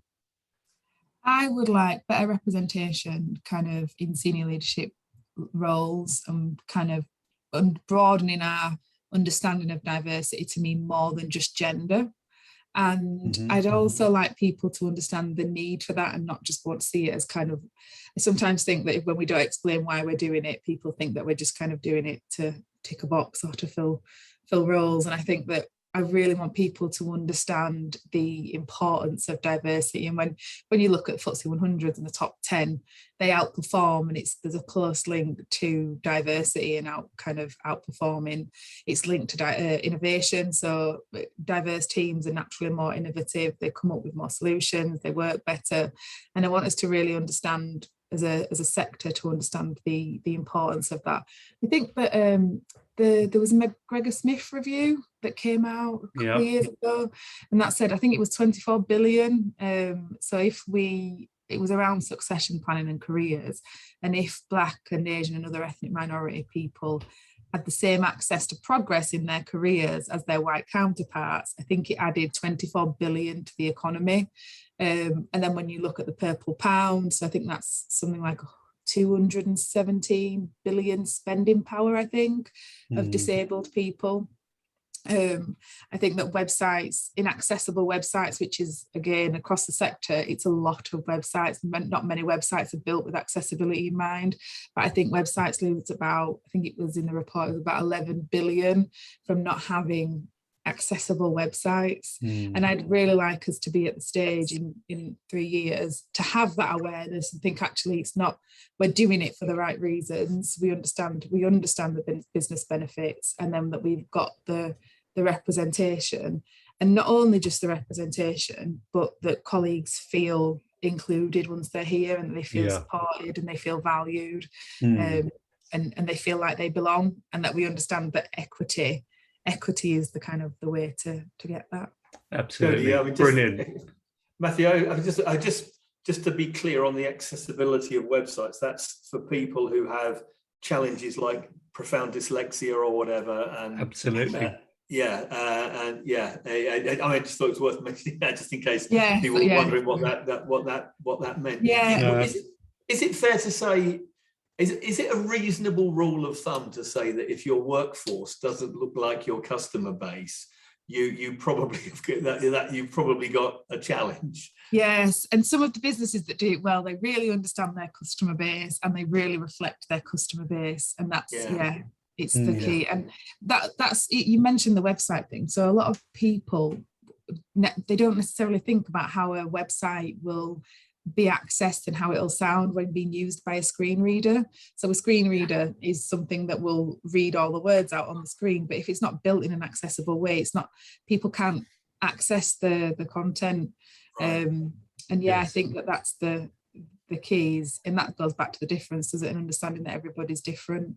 Absolutely. There's a lot of I think this can be underestimated. I'm going to come to you next, Andy. There's a lot of detail involved with being truly inclusive that goes far beyond and much deeper than just, you know, the image that you try and give off to a consumer base, which can be confected. It's got to be realized in everything that you do on a day-to-day basis.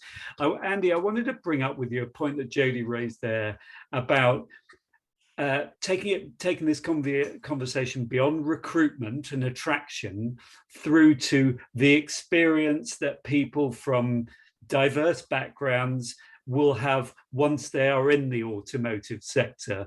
And in your experience, and I know that Halfords is doing good things in this area, but what are some of the things that you have found that work there, which enable people from a broad range of backgrounds, socioeconomic groups, etc., to flourish once they're in the sector? I think you've certainly got to make every opportunity you can to show the great things that you do. I can think of a few examples. You know, we are trying as hard as we can to bring more women into our organisation at every level. You know, through technicians, through centre management, and so on and so forth. And one of the things that we were really proud of last year was in our Apprentice of the Year competition. For the first time ever, a female apprentice won the competition. And got to join the British touring car team every weekend that they were racing last year. And you know, Jackie did a great job. And it's trying to sort of make it a reality for people out there that are looking for positions in organisations like ours, creating role models, creating case studies, trying to get it out there to make it feel possible, you know. But it's at every level, you know, as part of our leadership team, as part of our environmental social governance strategy. We've realised that we've got work to do. You know, we want to try and make sure that our leadership team is much more reflective of society, and so we built in targets to achieve that within the next within a reasonably short space of time in the business world. So, but we've got a long way to go. You know, us like the rest of the industry, we've got a long way to go to make it as reflective as what we need it to be. But at every stage, we've just got to try and really sort of showcase what it is that we're doing.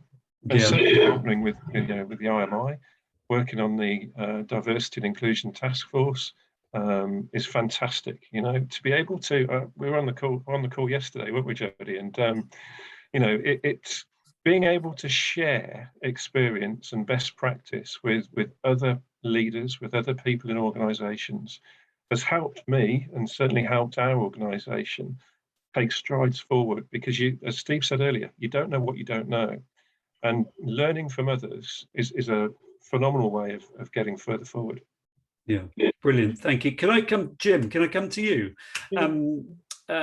Obviously, Jodie's working at Sytner, Andy at Halfords, big players in the market. I just wonder, though, obviously the market is made up of also of many, many smaller players, you know, independent, small businesses. And, you know, let's face it, there is sometimes some resistance to a lot of these conversations about, you know, diversity and inclusion. And, you know, they might just think, you know, I haven't got time, you know, we've got a business to run, you know, a fight to fight.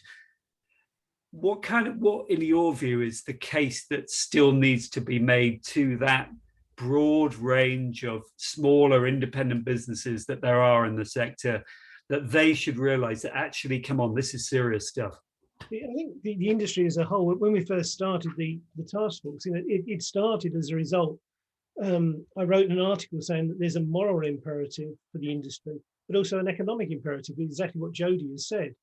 And so therefore the economic argument, we found that the economic argument is probably stronger than the moral one, unfortunately, in our sector. But, you know, if they see that there is actually a financial benefit from doing something, then they will tend to do it. And I think, you know, it's been great having Jodie on the task force, you know, because what she's brought is some insight from outside. And I think one of the things that we, again, as an entitled white male, I don't have the answer. And I learned this very, very quickly. One of my other roles is I chair the Women's Professional Basketball League in the UK, which is predominantly to do with Black women playing basketball, inner city areas, socio-demographically fairly low. And I was talking to my daughter about it, and I said, she said, what's your role? And I said, it's to give these women a voice. And she said to me, don't be so patronizing. They have a voice. Your job is to amplify it. And that's what we're trying to do with the task force, is to amplify the voice of the people from different ethnicities, from different gender, range of gender and disability. And what we're trying to do is look at that and say, what voice do they have? How can we amplify it and therefore engage and show the diversity that we can bring to our sector and the profitability that brings, but also the moral position that we can then hold in looking at people and talking to them face to face and feeling as if everybody is, as you quite rightly say, Jodie, the equity is there. Great. Thank you, Jim. Steve, is that what it comes down to, that for these arguments that have a moral dimension and equity dimension, but sometimes they've got to be framed in pure, straightforward economic terms, and that might be the thing that cuts through in this industry that's really, frankly, been so resistant? Look, I mean, it's the outputs that matter, not the inputs. So whatever makes somebody get there and do the right thing is fine.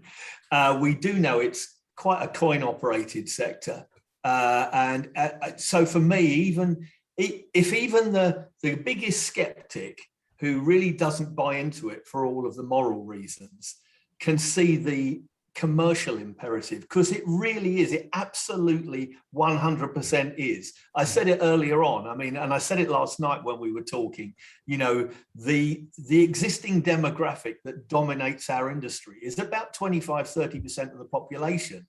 Well, if you stick with that, don't come crying to me that you can't find enough people. It's that simple, isn't it? There are women alone make up 51% of the population. And how, it's a rhetorical question, but what's the percentage of women in our industry? It's nothing like that, is it? Yeah. And then when you add in ethnic minorities and you add in the very substantial amount of people with a whole range of disabilities who are incredibly able. I mean, I think that's probably the biggest issue, isn't it? That we talk about disabilities rather than what they're able to do. And we've got some phenomenal people on our task force, haven't we, who are opening all of our eyes around that. But we're all very, very aware that there's 100,000 lorry drivers needed. As I said earlier on, the CBI saying 75% of all businesses are saying their future growth and prosperity is being harmed by lack of people. So we're not in this alone, and so if we're already in what is collectively a difficult situation, if we then go and hog tie ourselves by being very narrow-minded about, if we just keep recruiting in our own image, then we deserve what we get. And sympathy will be short. Yeah. Thank you. Now, Steve, I know we've. Can I just add to that? I think Jodie, testaments was there was a news article, I think maybe around July, that said that the lack of diversity contributed to the financial crash in 2008. And I think if we can understand that it has that much of an impact, then surely it's going to impact across different sectors and different industries. Yeah, Jodie, we've had a question in. It's a very short question, but it's an pithy one. Why is this important now? One of our guests asks, and I'd like to put that to you because I know you've got to go in a second. But put this in a sort of topical context. We're coming out of a period of sort of profound economic shock. We've got the issues around the climate. We've got the 2030 deadline coming down the track for us. One of our attendees asked, why is this important now? What would be your response to that? I guess first, just for me, it's been important since like I think I was 6 years old when I started my first campaign. So it's been important for forever, and obviously before I existed. But I think as an industry, the traction's picking up because there is. I think so. Being very honest, I think last year the pandemic gave it just. It shed a light on a lot of different inequalities and inequities in society, and I think that because everybody was quite quiet, we was all on lockdown and people had to listen. I think that was one of the key things. People were more tuned in. I noticed a lot more awareness being raised around it, and I think coming out of the pandemic we're a little bit more aware of how much more inclusive we have to be. When you think about inclusive environments, working environments, they really help have better mental health, and I think that we're all more aware because of the last 18 months that we've just been through, and then I think that there are sector changes that are coming that are needing a push for diversity. There's talent challenges that are happening because of what's happened in societal context over the last couple of years that are meaning we're going to have to start broadening talent networks and look into the most diverse groups, and we're really widening talent, our talent pools. So I think that there's a lot of things that have happened in external world, and also I do think that, so I've just joined, but Sitna have been doing stuff on this. It's just not had one person driving it, so it has been part of their awareness. But I do think that because of what's happened in the world, there's just a big spotlight on it at the moment, inside the sector and outside the sector. And a final question before you go, for organisations, people working in the automotive sector looking to take issues of diversity, inclusion, equity seriously, which sort of organisations or which specific organisations or sectors do you think they could look at for some real inspiration and help? You've worked in this area for some time now. Would you point them in any direction, say just look at what they're doing to take a lead? I would say this because I worked there, but Yorkshire Water have, so if you just Google Yorkshire Water Diversity and Inclusion, the report is absolutely phenomenal that comes out of there. They do some brilliant work. They've got some brilliant initiatives. I really like what Monzo are doing. I love the way that Monzo engage with people, where you see them on LinkedIn kind of engaging with people on their social media platforms. They made a commitment around transparency, which I think has worked really well. So if you go onto their website, they've published all their they've published their equality training, they've got privilege awareness training, they're quite open about their data. I also like Morecambe Bay NHS.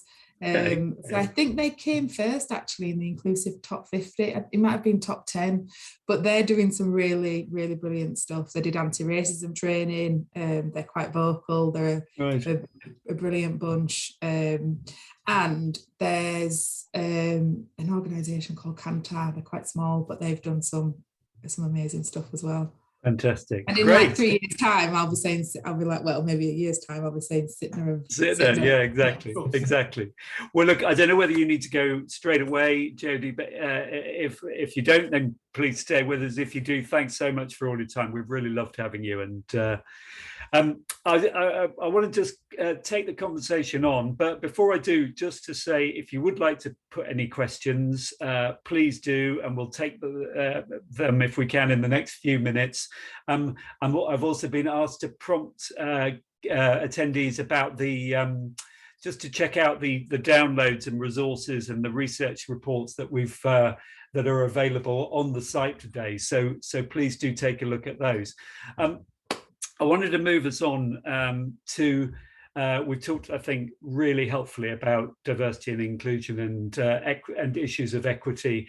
I wanted to talk specifically about the EV revolution and the challenges that is going to bring.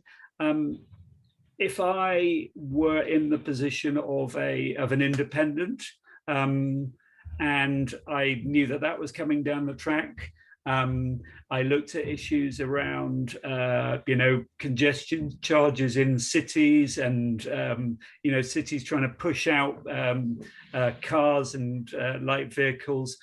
I'd be looking at the future, and I'm thinking to myself, blimey, I've probably got to work till I'm 75 years old. I'd be looking at the future with some trepidation, I think. And I just wonder, I'm going to come to you first, Andy, on this, about what your view is about on an individual level, the skills and the behaviors and the habits that we're going to need to all focus on in the next few years to give us the edge and a place in the market. Well, I guess the first thing I've got to say is education. All of us have got to become far better educated at the level of the type of vehicles that we're going to need to start driving as we continue this pathway to 2030.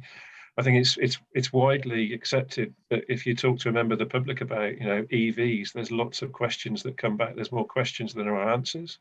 And a lot of it is purely because the information is not necessarily put across in a way that the public understand. It's a very technical area, and those of us in that area love it because it's all tech, isn't it? But the average person on the street needs to be really helped along. And certainly one of the things that we're trying to do is as we learn about it, we want to help our customers transition from the journeys they make in their vehicles that are powered by petrol and diesel. We want to help them on that transition as they move to electrification. Of course, electrification takes many different forms through hybridization, through fully electric. There's lots of talk about hydrogen and all sorts of things coming. So for me, there's an education piece for the public, but there's equally as much of an education piece for us in the industry. And of course, if you're lucky enough to be in a big organization, then you start to get things done earlier because you have to start thinking so many years ahead. But for the independents out there, funnily enough, I did a paper on this as part of my my apprenticeship on independents having to sort of look at this fork in the road, because they've very much got to make a decision. Do they go down this way and follow the path that they've always taken and carry on working on the vehicles that they do and hope that their customers stay in them? Or do they go take the other path and invest in future technology and skills and so on? And it's an unknown pathway, but it's the pathway to the future. So there's lots of challenges. And of course, within all of that, you've then got to try and think, well, where are the next load of skills coming from? Because technicians are only getting older, all of us. And what have we got to do to attract the next generation of automotive technicians that in some ways at some point probably won't be taught about internal combustion engines? There's going to come a time when we'll have vehicle technicians coming out of school and colleges and apprenticeships that have only been trained on electric cars. Yeah, very interesting. Jim, I mean, to that point, I mean, if you were considering your skills development and trying to think, right, I'm going to build a career for the next, 10 to 15 to 20 years, would you be potentially just putting all your eggs in the electric basket, if you like, if there is such a thing as an electric basket? Do you think that's the way that people need to be looking at it, that radical? Well, I think the problem is part of the issue that Andy has flagged up is the level of ignorance. That the part of the issue is you talk about educating people. I think one of the things the industry needs to do is educate some politicians, because I think you need to look at this and say, right, what is the future technologies? And the fact that we're working on a short-term electric fix, is that the best way forward? Or is, as Andy said, the hybridization process, there's a whole range of other things that come into play, electric isn't going to work for the globe. It's not going to work for Africa or South America. They can't keep the lights on in the hospital, let alone having charging points outside. So therefore, it's going to be a massive issue for the industry as a whole. And I think we tend to take a very narrow view in this country, and I think it's a short-termism, which I suppose is understandable for politicians. They give a 5-year time horizon. They're trying to look for that. But fundamentally, we shouldn't have politicians prescribing what the technology should be. What should happen is that they should set targets and police those targets, and leave the engineers and the manufacturers to come up with what is suitable for the marketplace, you know, and what will work and hit those particular targets. Now, it's that sort of issue which I think, you know, it underpins this. So what would I put my, I would, you know, if solid state batteries come into play, and hydrogenization, you know, Scotland is going down that particular route. You know, Japan will go hydrogen because that's inevitable for them. They have no raw materials, and building nuclear power stations on fault lines is a bit of an issue for them. You know, it's going to happen in Korea as well. So therefore, you know, you're looking at this diversity of technologies, and as Andy said, you know, it's being educated about what are the things coming along. And I think, you know, hydrogen is one of them. Biofuels, if you're going to work in Africa or South America, are all these options which are going forward. So it's not putting all your eggs in one basket, but having a diversity and a portfolio of skill sets which can actually adapt to an ever-changing future. Great, thank you, Jim. Steve, is it quite difficult for the automotive sector to be persuasive at senior levels in government? Because, you know, generally the sector takes a bit of a kicking. No, well, look, I mean, there are certain realities. I mean, Jim isn't wrong to be critical about the level of knowledge that exists in Westminster. In my long experience, I mean, we've talked many times about regulation, and I do believe that's one of the changes that we're going to see. We will never see technician licensing. Let me like underline that in double black lines, because it keeps coming up over and over. We will never see it. There's no appetite for it. Nobody got elected to make that happen. And there's a general feeling within governments, it doesn't matter of which colour, that might not be a negative thing because it somehow might affect cost. However, that doesn't mean to say we won't have regulation. We have regulation around working on electric vehicles.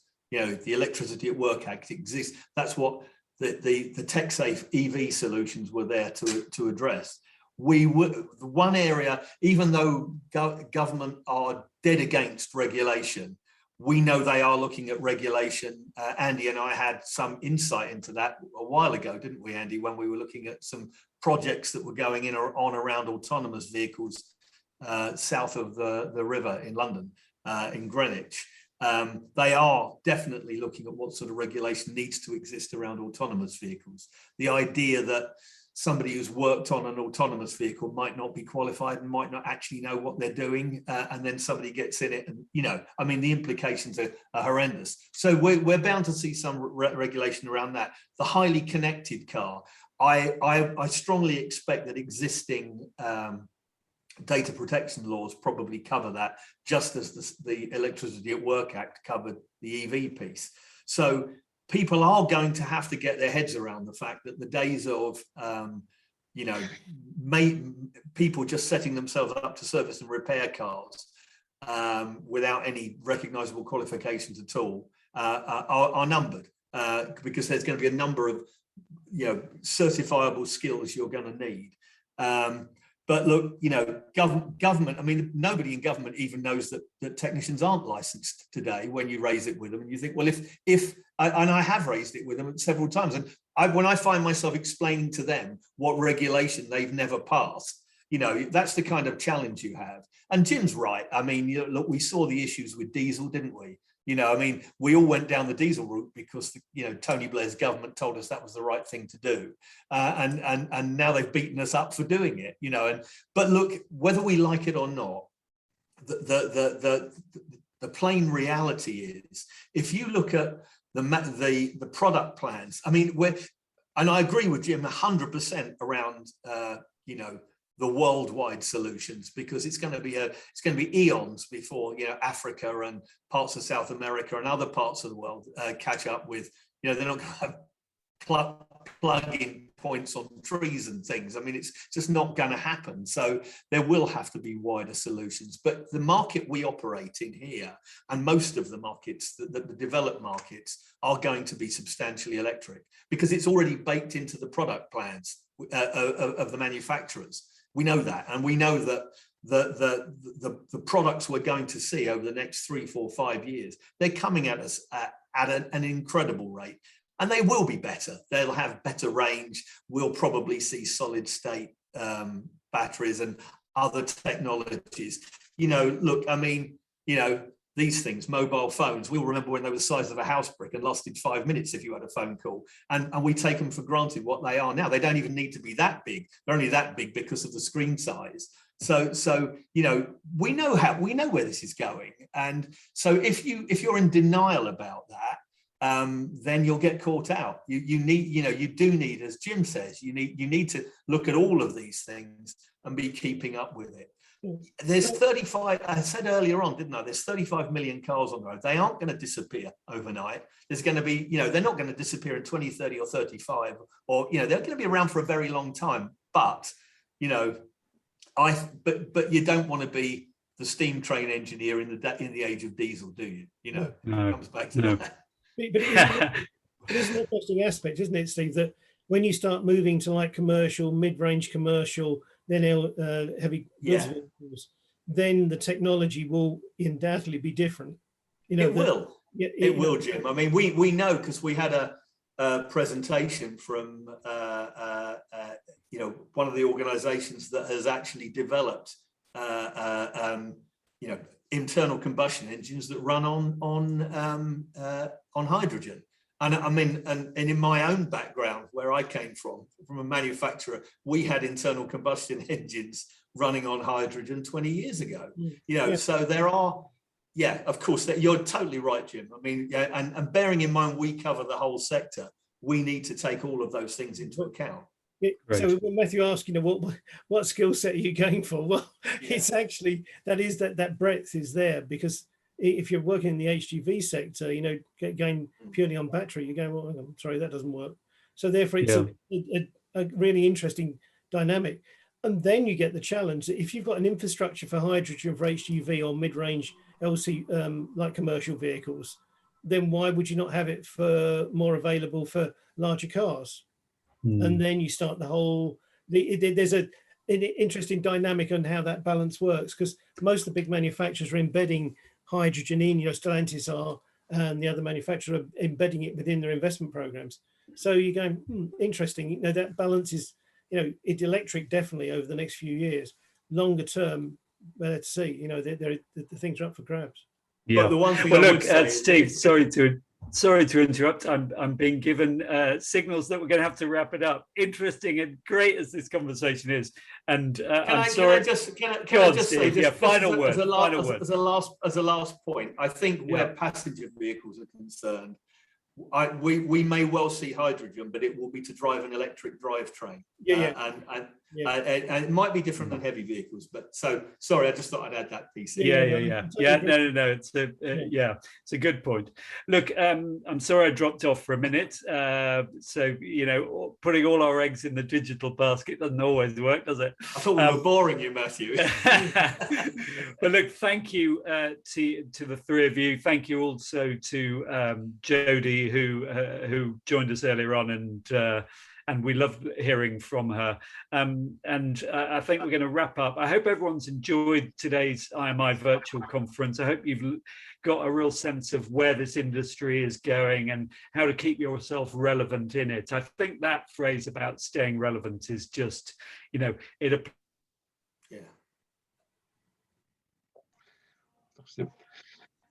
I think we've lost Matthew, but I think you need to accommodate.